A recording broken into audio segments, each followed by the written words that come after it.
Ty co to? Największe zmiany w Resident Evil do tej pory. W Requiem. Hey, Resident Evil Requiem is shaking things up for the long-running series. Now that I've played 3 hours of it, I can tell you it is honoring the two sides of the series' style. The slow, methodical resource management side of its Ja nie mogę roots, przestać which oglądać were materiałów o elevated tym with Resident Rezydencie. To jest tak, Evil 7 and Resident Evil 2 kurwa, dobrze się remake, zapowiada, and że on the other nie side, wiem. the tense action Jezus. ballet of Resident Evil 4 remake. Oh! But still, many surprises lay ahead, including some notable changes to both tried and true playstyles that are bound to keep even the most veteran fans on their toes. So, here are the biggest changes Resident Evil Requiem is bringing to the series that I noticed from my hands-on time with the game. Zombies, the festering, beating heart Zombie of the gadają. franchise. The gurgling, shuffling corpses are making To jest w sumie nowe, fajne narzędzie na to, żeby lore przekazać jakoś. Nawet. Może to będzie miało znaczenie. return, but this time with a little elevation to shake things up.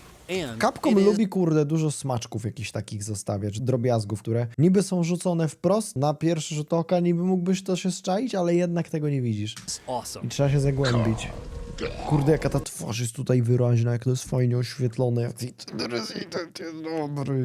Zombies Jezus. now talk. Having spoken with Requiem's Mówię, director, zastanawiam się, czy tak mnie to nie jara, żeby nie zrobić streama gram aż przejdę i potem jeszcze na hardkorze to dupnąć. Koshi Nakanishi, he told me that this new breed of infected who recently succumbed to their viral infection retain some of their lingering personalities, and in the process, yap away. One encounter I loved were two zombies shuffling together, spouting fragmented words and nonsense to one another, as if habitually doing something they once did when alive. A little old zombie chat. Now, talking zombies isn't entirely new to the franchise, but never has it been put front and center like it is here. Zombies being able to talk goes as far back as its first and seminal entry, Resident Evil 1 in 1996. When exploring the mansion, you can find the Keeper's Diary, which documents someone in the process of becoming a zombie. The last entry being nothing but two iconic words, itchy, tasty. What was itchy? Was the itch that was tasty? The other notable instance of a zombie talking is in Resident Evil 3 Remake, with poor Kendo? old Brad, who, in zombie form, nie, says bra. sorry before taking a bite out of poor old Marvin. No i niestety to mówienie, kurde, spowodowało, że Marvin się wydupił. Behaviors. The inclusion of their personalities means that characteristics of who they once were carry over too, and, as a result, have design implications when coming toe-to-toe with them. Meaning, each zombie encounter will differ in some subtle and not Kurde, ale subtle zobaczcie, tak jak na przykład w jakichś RPGach otwartoświatowych, jakichś średniowiecznych innych rzeczach, mówi się o tym, że chcesz, żeby NPC miały swoje rutyny, tutaj będziesz miał to z zombiakami. Bo wcześniej w Residentach one często po prostu łaziły. To była ich rutyna, że łaziły. Tutaj mają faktyczne zajęcia i to jest kurwa ciekawe. ways, making each run-in bespoke. A cleaner, for example, can be found cleaning blood maniacally in a bathroom. If you choose to spare her when you first meet her, there's a strong chance you'll run into her later roaming the halls finding other messes to clean. But then, there's the hulking cook you meet in the kitchen, carrying on his routine to prepare dinner. Grace Ashcroft is what's for dinner tonight. If you sneak past them, you risk running into him later too, and let me tell you, he's no zombie pushover like the others. This implies that zombies will differ in challenge based on their body types and personalities. The singing, dancing woman who twirls around and around. If she sees you, she'll unleash a deafening scream, O alerting other kurwa. zombies of your presence. This zombie type came from someone who was labeled with main character syndrome, according to a doctor's Nie note chcesz, żeby that się can be wydarła. found in the asylum.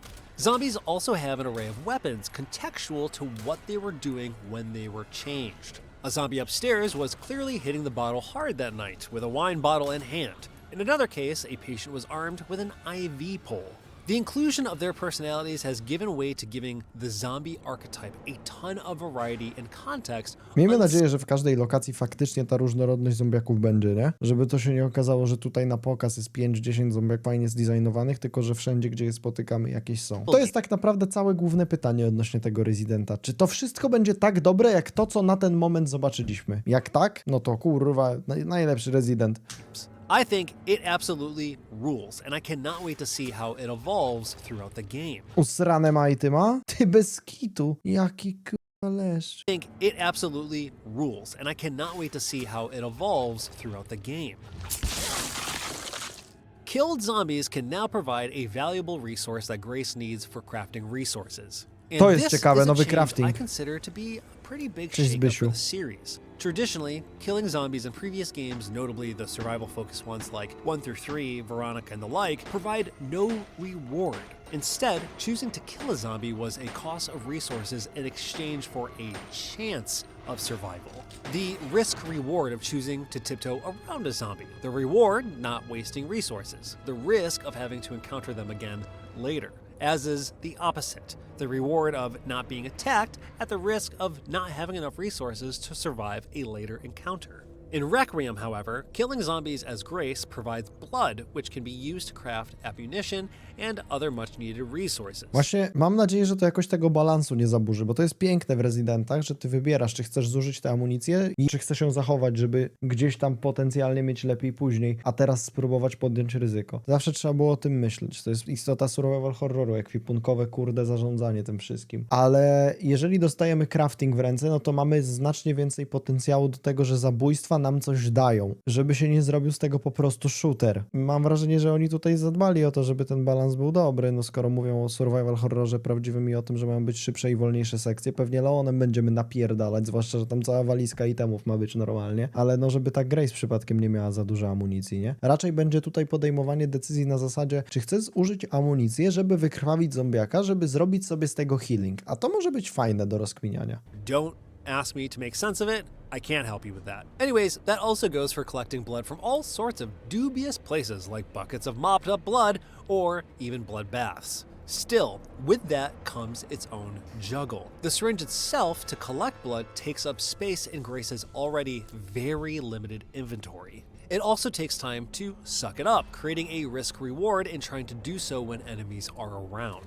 But, like other resources in the game, the blood deposits you leave behind are automatically mapped on your map to retrieve at a later time. O fajnie, że to na mapie jest in general widoczne. is just different. In previous games, notably Resident Evil 4 Remake and Resident Evil Village, crafting recipes were purchased from the game's merchant. For Grace, however, learning new recipes to craft is a more layered process that plays into many aspects of the game's design, like inventory management and some additional puzzle solving. To, że trzeba się uczyć tych przepisów i że nie masz wszystkich od razu, jest bardzo ciekawym dodatkiem. Just as a heads up, Capcom did not provide any gameplay of this, so I'll do my best to describe it. In Requiem, Grace will find lab samples scattered around in the Rhodes Hill Chronic Care Center. Próbki These tubes, laboratoryjne? in turn, take up valuable inventory space, as they must be processed at a special machine in the facility. Upon reaching a dedicated machine to identify the sample, Grace is then required to solve a rather simple puzzle by interacting with molecules until doing so in a correct pattern. While the first of these puzzles was a total cakewalk, preceding samples actually became quite challenging. Once solved, Grace is rewarded with a new crafting recipe. The whole ordeal just adds another layer of friction in an already stressful scenario, but hey, that's what we love, right? While stealth was an element of Resident Evil 7 hiding from the Baker family and used sparingly in Village, whether it was avoiding Lady Dimitrescu or the House of Beneviento Baby, stealth is an integral part of Grace's section and is interwoven in her gameplay more than previous installments. In Resident Evil 4 Remake and its expansion, Separate Ways, its stealth segments felt rather on rails and scripted, leaving little creativity to the player.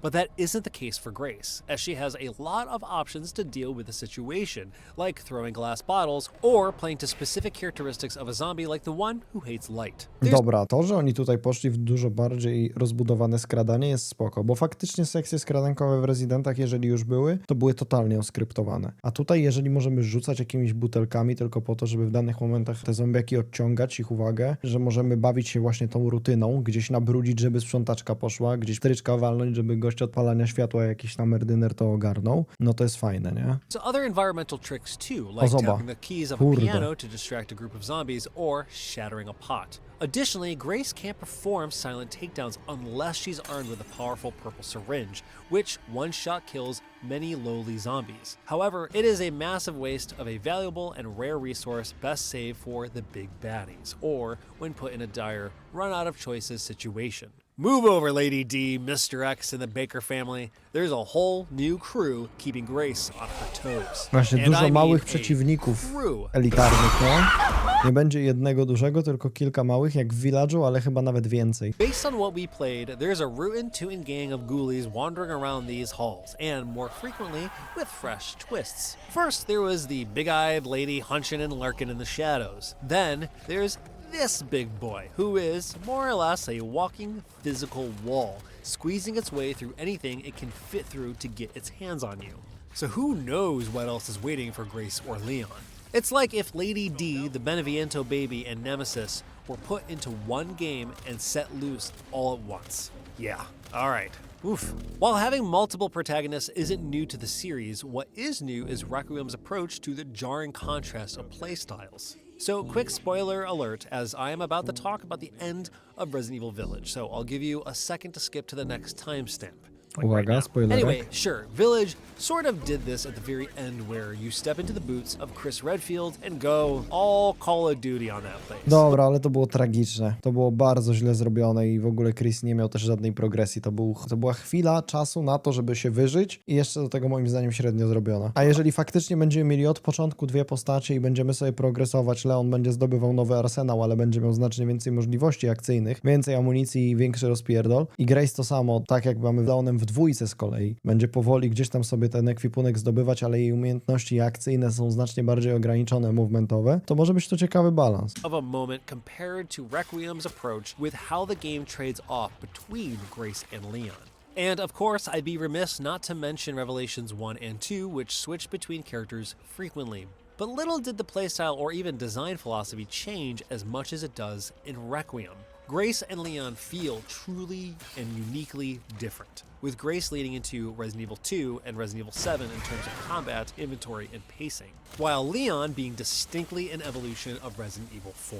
Switching to Leon is like a sigh of relief, and suddenly having his enormous inventory and chainsaw-wielding arms after sneaking around as Grace with her limited inventory and wobbly aim. Leon's got some new tools. Leon is clearly peak midlife crisis. The Porsche and the Hamilton watch say it all. What are you compensating for, Leon? You have nothing to worry about. Your fancy car and watch don't define you. Anyway, he's got a hatchet now, which essentially replaces his knife. Like the knife, it can be used to deflect and parry and stop chainsaws. Of course, Parowanko. it also has durability, but unlike the knife, it doesn't break and doesn't require being repaired by a merchant. To jest zajebiste, że cały czas mamy ten toporek i po prostu musimy go ostrzyć. To nie jest item, który po prostu w pewnym momencie absolutnie wygaśnie, dopóki do merchanta nie pójdziemy albo nie znajdziemy nowego. Nice. Instead, Leon's got a sharpening block in his Wyciągnęli pocket to wnioski get the chyba thing back najlepsze, into shape, at jakie the cost mogli. of making sure to do it at the right time. Sort of Lies of P style. But there's still a few questions W sumie ta, trochę surrounding jak it, Lies of P. however. First, it appears that sharpening it is not resource dependent. At least when looking at Leon's inventory space, there's no discernible item matching a sharpening block, potentially implying that Leon could just keep wailing with this thing as long as he can find a safe corner to keep sharpening it. Ty, no ja powiem tak, to już brzmi jak jakiś challenge. Wiadomo, Leonem tylko nie będzie można grać, ale żeby na przykład zagrać wszystkie sekcje Leonem, tylko toporkiem. That also means Leon likely won't be picking up any additional lives to help him in a bind like he did in Resident Evil 4 Remake, though that mechanic is still a thing that exists for Grace. Also, unlike the knife, the hatchet has bespoke takedowns, and based on looking at it in Leon's inventory, has 2 upgradable slots. What those entail, time will tell. That's right, Leon can finally shoot the chainsaw out of an enemy's hands and pick it up himself to use. And let me tell you, I obstawiam, że piła mechaniczna to jest tylko jeden z wielu przedmiotów, którymi można będzie wejść w interakcję w całej grze. Oby. leads to absolute hysterical chaos. Yes, it is OP. It is a chainsaw. But there's still a risk reward in using it. For starters, when a zombie drops it, the chainsaw spins wildly out of control, harming both Leon and zombies until it slows down. However, it then becomes a race for Leon to snag it before another zombie does. There was even a case where I shot a zombie's feet out who was holding it, only for them to fall and be dragged across the floor holding it. It was great. It isn't always a one-shot kill, too, as ramming a zombie with a chainsaw can cause them to wobble off with it stuck running in their chest. It's just absolutely ridiculous, and I kind of wish Capcom provided footage, but you just have to believe me. It's great. Lastly, the chainsaw plays into level progression, acting as a key to saw through barred doors, and, in the process, breaking the chainsaw and stopping Leon from going everywhere with it. Lame. Just kidding.